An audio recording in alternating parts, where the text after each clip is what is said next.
30. Check.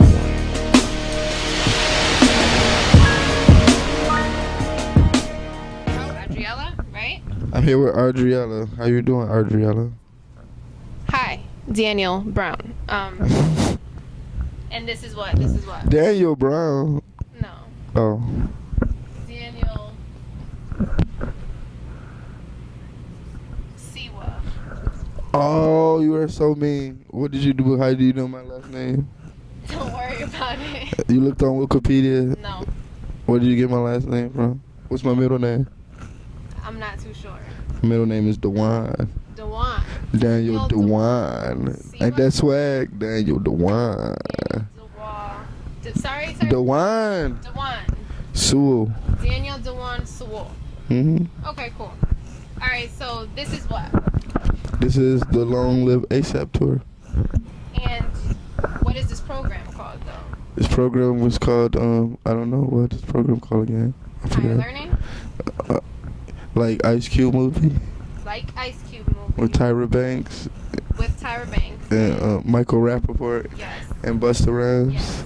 You like that movie? I like that movie. So you said you were going to interview me, correct? Yeah. Would you, if I'd asked you, when that movie was being premiered and I asked you like, yo, you want to go see Higher Learning, you'd have went with me? I would have went with you. I mean, I don't know. I wouldn't have had this hair. I'd have had like some brush waves. It would have probably been considered rape. Why? You're about 30? How old you been, like 8? You been like 8 years old? 1997? Yeah. 7. You was 7 in 97? 7. In 97? Damn. 97, I paid for abortion. Okay. Higher Learning. Okay. Dang, you are so young. I'm 22. You are so young. Bless your little heart. Bless my I want to make you some farina or something. Let you watch cartoons.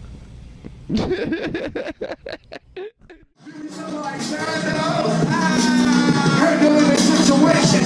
Smoke blood to the face to stay motivated. Irritated when I'm isolated. Fuck her face like I was obligated. You see I'm fucking with the freak house, stank pussy smell like.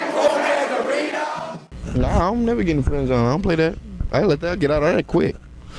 Quick. Danny Brown is The not. first hour of you thinking the friend zone, I let you know it ain't that type of party. I ain't friends with girls. It's impossible to be that. Why? Why is that impossible? Cause at the end of the day, girls are different type of girls care about different shit than guys do. And it just don't concern you. Yeah, and part 2 to that is just like I don't really know if I want a female all in my business like that. That I'm not sticking my penis in. Okay, makes sense. Complete. Makes sense. Alright, so you have no more questions for me. None at all. So then, you're ready for me. Alright, cool. So, who is Daniel Sewell? Daniel Sewell is a goofy ass nigga with a missing tooth that likes to play video games and smoke weed and write rap songs in his spare time that he make money off of.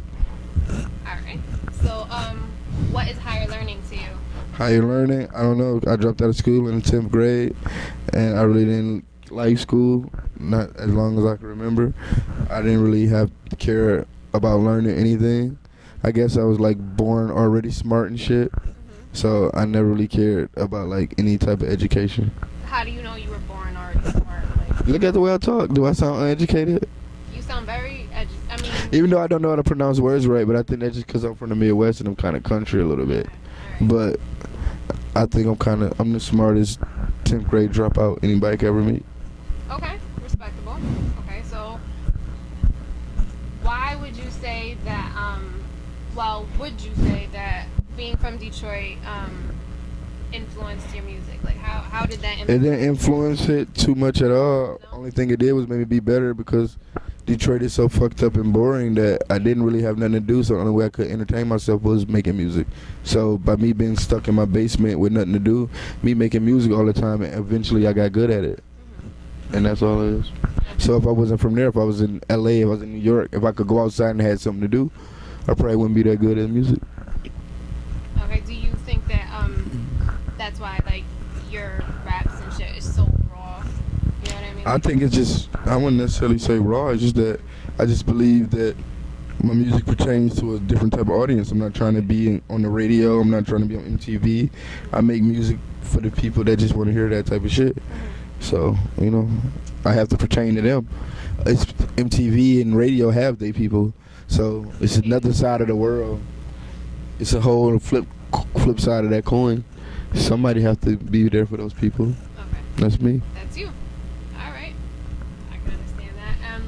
What is your experience with Fool's Gold? My experience with Fool's Gold has been amazing. I can't thank them more. You know, like a lot of people, this is what I'm gonna say. A lot of people can be on major labels and they have to talk to like 4 people that's ahead of their boss to get the word to their boss. Yeah. I can call my boss right now and he'll pick up the phone. Okay, so would you recommend being... I won't recommend anything because I'm not going to say being on an indie label is the best thing in the world because indie labels aren't rich. They don't have millions of dollars to just push the button and make things happen for you, but a major label don't have the time for you either. So once you fuck up and once things ain't going good, you out of there. Where indie is all built from scratch, everybody grinding together. It's more of a family. It's a family. We selling dope together. Okay. I ain't getting fronted to work. We all trying to get on this. We got the same brick. It's a system. We on the same brick. We all working together. All right. I ain't nobody giving me the pack. We dropping in together. And that's how I go. All right. And would you say that social networks benefit or hurt your career? Social networks, what I said, I mean, obviously it benefited for me because I'm an internet artist, kind of. But I guess for somebody that's not necessarily an internet artist, it could hurt their career. So it's a flip side. It's a pro and con to both of that. So it's not necessarily an answer to that question. But for me, I use social media just to talk to girls. So I don't promote music really through it. Okay, so the last and ultimate question is: does Danny Brown get girls? Does Danny Brown get girls? No, I don't get no girls. I get women. You get women. Okay, I like that answer. That was A+. All right, so we're done here. Dipset, Bird Gang.